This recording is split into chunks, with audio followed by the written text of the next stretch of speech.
To update the firmware on your Fable Spin module, the first step is to open up Fable Blockly on your computer. Make sure that you have the latest version installed.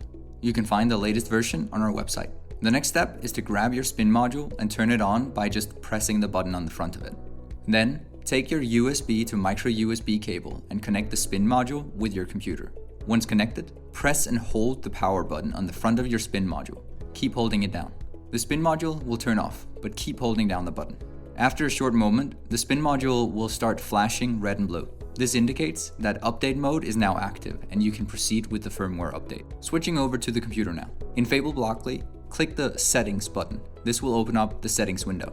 From here, we navigate to the Firmware tab and enable firmware mode by clicking on this sliding button. The Spin module is now ready to be updated. Click the Update button to begin the firmware update. This process will only take a few moments. When it's done, Fable Blockly will let you know that the firmware update was successful. Your Spin module is now updated to the latest firmware, and you're now ready to have fun coding with Fable. Good luck! For more information, visit our website at shaperobotics.com.